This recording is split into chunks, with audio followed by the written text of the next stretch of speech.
Welcome to Defeat Your Cravings, hosted by Dr. Glenn Livingston, PhD. Dr. Glenn is a clinical psychologist and former multi-million-dollar consultant to the big food industry and uses his experience to help you defeat your cravings. This show will help you to focus on dramatically reducing cravings and leaving the diet mentality behind, so you can more easily and effortlessly achieve your health, fitness, and body composition goals.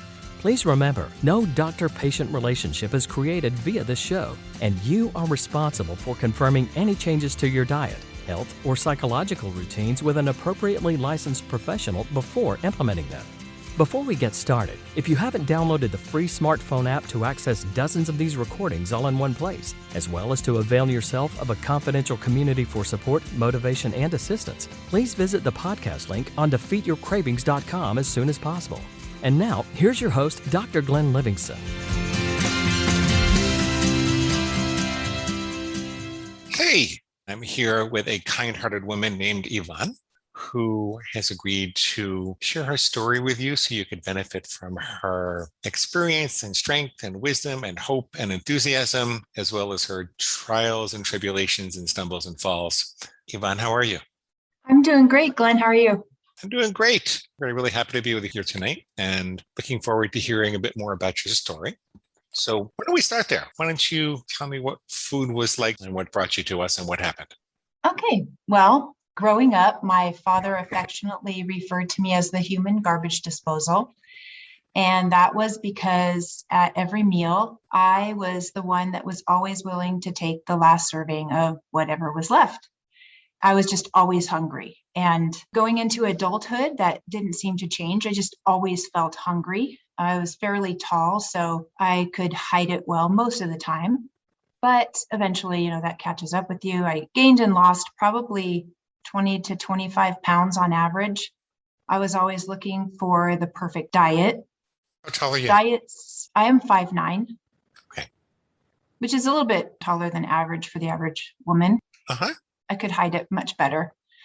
So I was always on the hunt for the perfect diet. And I think the diets that allowed me to eat as much as I wanted of any particular food were the ones that were most appealing to me because I was so hungry.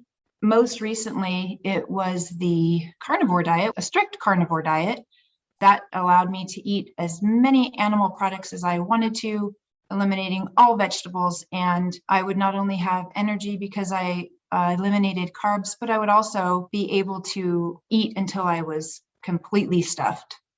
I actually did that for quite a while and it didn't work. You didn't feel well? No, I did it for over a year. And when COVID happened, I did it again because I was now at home. I'm a teacher, and so I'm teaching from home. I knew I was eating a lot of food. So I thought, well, I'll just go back on this diet because I can eat whatever I want of it and I don't have to worry about it. Again, I just didn't feel well in the long run. And I did not lose the weight. So that was the part that really bothered me the most at the time. But in between those two times, I found fasting and every form of fasting that you can think of. So this is just in the recent years, every form of fasting you could think of, from intermittent fasting to 1 meal a day, extended fasting, dry fasting. So I would go for days without food and water. And at the time, that was the magic key because I was able to lose that weight that I couldn't lose before. The problem was it not only was not sustainable, but every binge that I had had in previous years, from growing up to early adulthood to now getting ready to hit menopause, all of those reminders came back every time I began to eat again. So that's why I went back to carnivore again, because I thought, I can eat as much as I want. I had tried other foods that I could eat as much as I wanted, vegetables. I kind of went the vegetarian route early in my early 20s. That didn't last long either. It was honestly about how much can I eat. So once the fasting didn't work and carnivore didn't work, I just felt like this is it. There is no hope for me. I began to binge pretty regularly, several nights a week. When was that? This was in the last year to year and a half, probably about a year and a half ago. The feast and famine cycle really beat you down and you kind of gave up for a while? Yeah, well, I thought that was it. And then I hit menopause. I started having terrible issues with that. And from my fellow co-teachers who have gone that route, I have learned that that's a terrible place to be and everything goes downhill from there. And yes, you gain weight and you can't lose it. And I've just felt like, I guess this is it. I'm hopeless. I'm a hopeless case. And that's where I'll just be a happy fat person came in, but I couldn't be happy. Maybe I could be fat, but I couldn't be happy because I couldn't stop binging and going to bed every night, feeling like I was literally going to explode. Waking up in the middle of the night and I thought, this is how I'm going to die. That's going to be what takes me. It's not going to be a car accident or cancer or anything. It's going to be binging. I honestly don't remember. It was either in a fasting Facebook group or it was on YouTube. I don't really remember. But at any rate, on November 1st, I made my first rule. What was your first rule? My first rule was I will always eat 3 meals a day. And that was specifically targeted toward the fasting because I knew I didn't want to fast anymore. I thought, well, Thanksgiving's coming up. Let's see if this works. And then Christmas is right behind it. If I can do this through Thanksgiving and Christmas, then this is it. I know it's it. So I did amazingly. I didn't lose any weight at all, but I stopped gaining and I felt a lot better. I stuck to my rule and it was great. And I thought, okay, January, I'm going to start losing weight. I didn't create any more rules. January came around and I did start to lose a little bit of weight. And I was like, okay, this is great. I can do this. And all of a sudden we had some serious family issues. Well, it was serious to me. It was just some heartbreaking issues that came up in our family and I did not know how to deal with it. So even though I was still eating 3 meals a day, my third meal was a binge every day and I couldn't stop. I felt I couldn't stop at that time. I liked what was working and I kind of left it at that. And it was difficult to focus on what needed to be done and how to work on your rules because I was so overwhelmed with the family problems.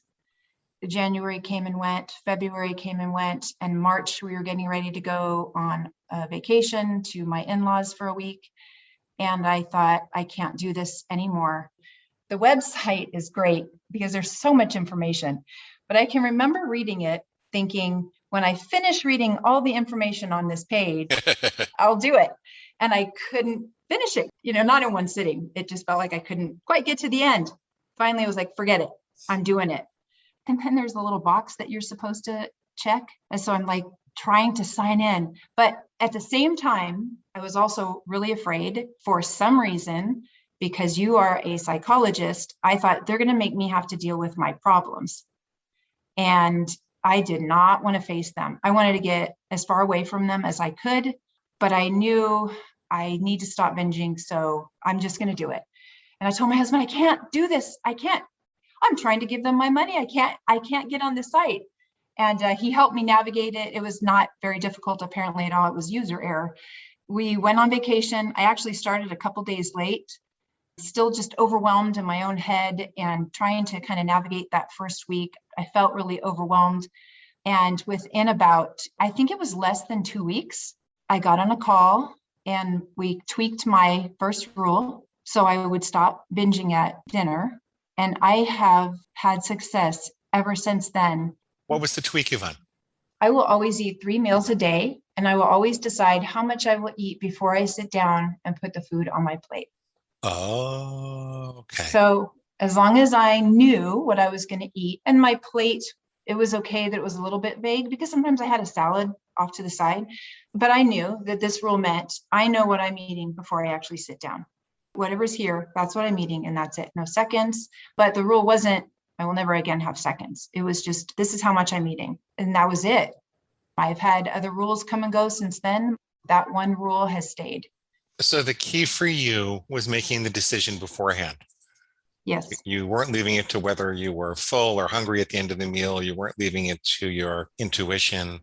When you made the decision beforehand, then you were okay. Yes. I felt that I had no clue when I was hungry or full. I could drink a lot of water and feel full quicker, but was I being nutritionally satisfied? So there were times when I would count calories just to kind of gauge to make sure I was eating enough. That's funny, eating enough, because what happened was my appetite began to decrease too. And then I had to pay attention to make sure I was eating enough. at each meal. I was shocked. I was so shocked. There were a few days it made me nervous. The pig was very active as I would approach those last few bites. And so I made a plan that I would get up and I'd go do something just to get my mind off of it. But after a couple of weeks, there was nothing. I would eat my last bite. I remember going to bed one night thinking, I don't even remember the last bite. I just ate it and I was done. And it's already several hours later. And it blew my mind. And I started looking at, I would think, oh, I've been like this forever. It seems like I've been like this for months. And I would look back and, oh, it's only been 3.5 weeks. Wait, it hasn't even been that long. It felt normal to me. It felt like this is how I've always been. I was so peaceful about how I was eating that I felt like I had always been like that. Did your inner food monster try to attack that in any way? Did you have to work on refuting its logic? What happened? Yes, several times. My biggest squeal was the I'll get you someday. I can't get you now, but I'll get you someday. Yep. Go ahead and try this if you want to for a while, but we'll see what happens. Yep. Yeah. And that one seemed legitimate to me because I may have tried all kinds of things before, but I always gained the weight. And now I'm in menopause. So you know what? I didn't even care about the weight loss. I just wanted to stop binging. If weight loss was really impossible in menopause, okay, that's fine. I just need to stop binging. I was feeling great. The best refutation I had, and this is when I began to really be relaxed, it was probably towards the end of that first month. I just kept throwing squeals up one right after the other. And some of them were kind of ridiculous, but I didn't care. I knew I had not gotten to the level I really wanted to get to. So I knew there was still something else there. The last one was, you're going to have the perfect storm of a day.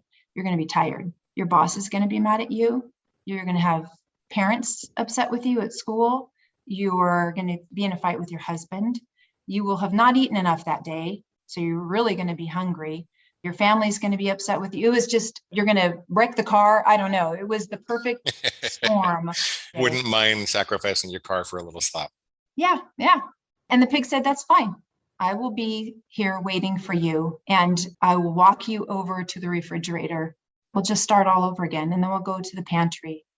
And I just let it go. I just treated this like it was just some crazy monster that was waiting for that perfect moment that I was going to say, let's go for it. And it did strike an emotional chord in me. And I thought, no, nope.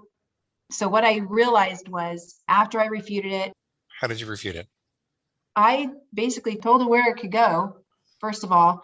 And secondly, I said, you know what? Give me the perfect scenario. I can tell you what I'll do for each one of those. And I'll be ready.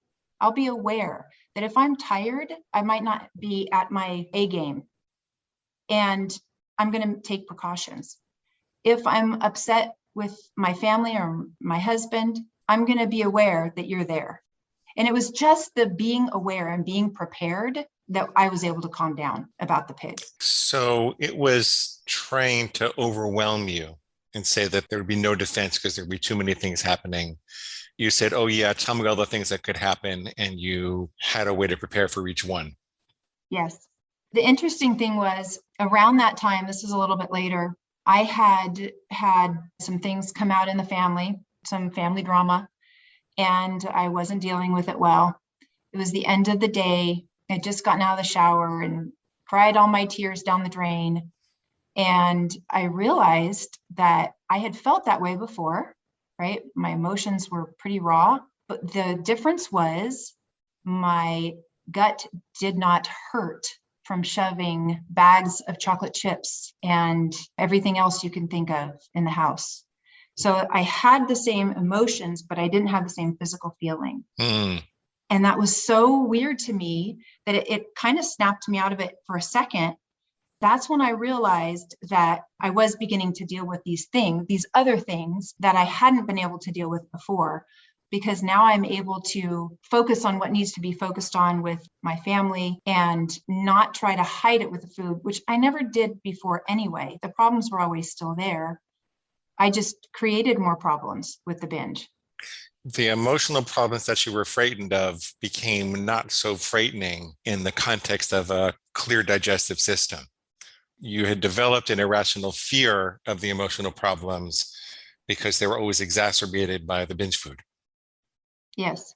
And then that was just a vicious cycle. I just felt like I couldn't get out of.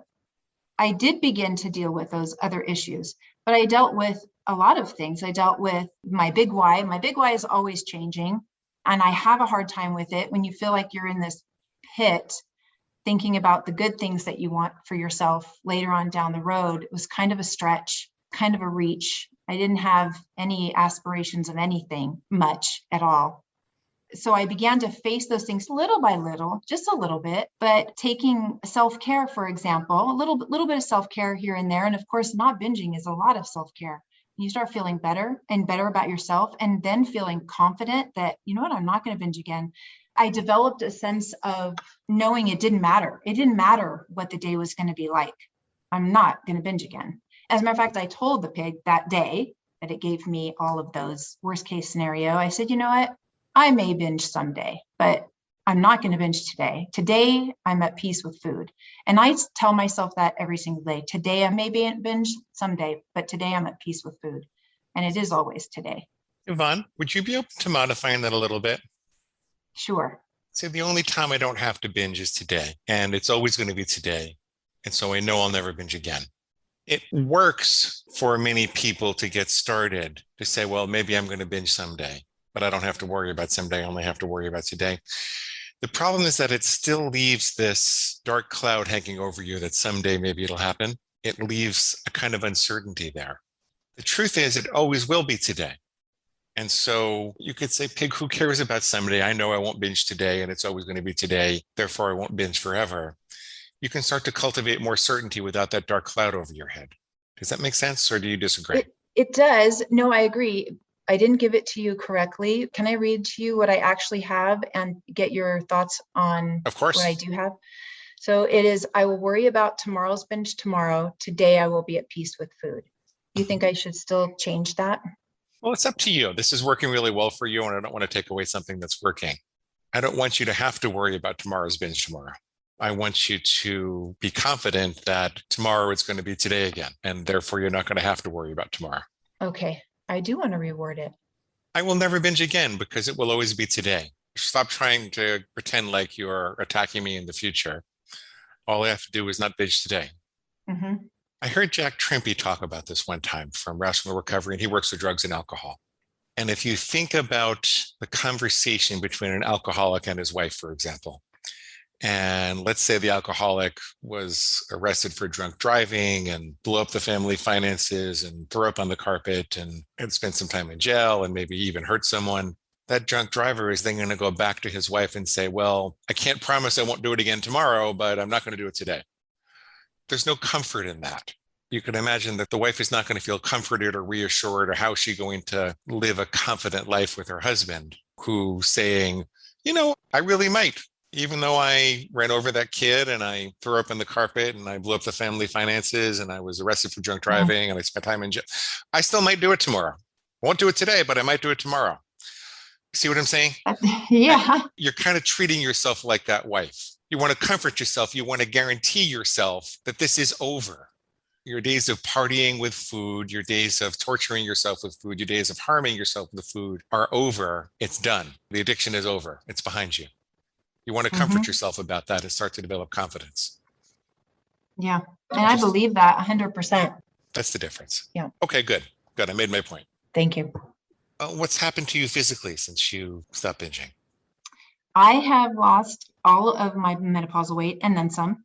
Wow. Yeah, because I was determined actually not to lose weight in the beginning at all. Anyway, I just wanted to focus on one step at a time. Let's just get this binging under control.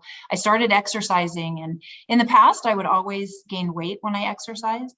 I'm trying not to lose weight, and I'm exercising and I'm losing weight, but I always gain weight when I exercise. But you've never done it before without binging.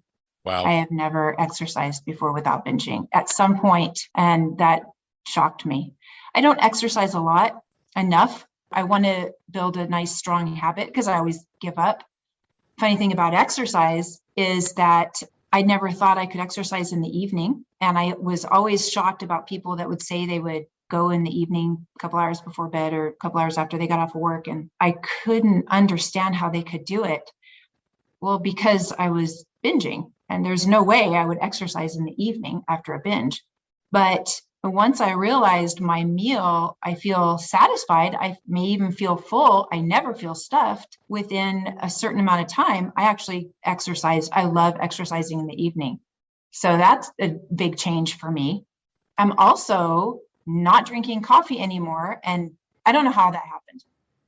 I decided that I was drinking coffee between meals. And even though I will always have 3 meals a day, doesn't say anything about in between, I knew it meant I don't snack in between.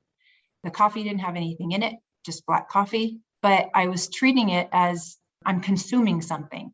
And so I thought, well, I'm not going to do that anymore. I just want to go from breakfast to lunch. So I put my coffee with breakfast only. And I realized, I really want my food, and the coffee is making me feel fuller than I want to feel. So I just kind of cut it back and just stopped. And I'm starting up right now. Teachers are back at school, and this is the biggest time of year for coffee for all of us teachers. And I'm sticking to my guns. I can be tired. I will find energy elsewhere. Caffeine borrows from tomorrow's energy. That's my mantra. I will not forget that. I need to have energy tomorrow, so I'm not going to have caffeine today. Sounds like you're much more in touch with your body and your mind. I am. Were there any sticking points in the program once you kind of got in and decided to do it?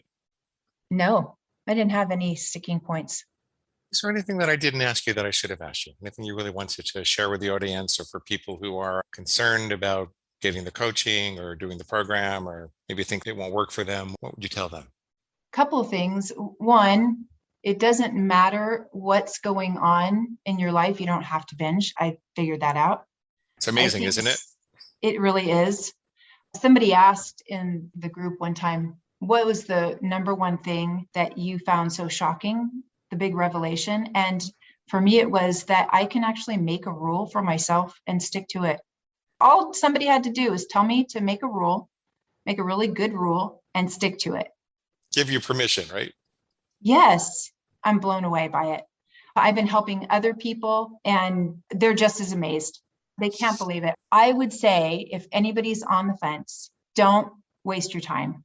Just do it. Don't waste any more time. It is so worth it. Every bit is worth it. How do you know this is something that's not just another diet? How do you know that this will stick?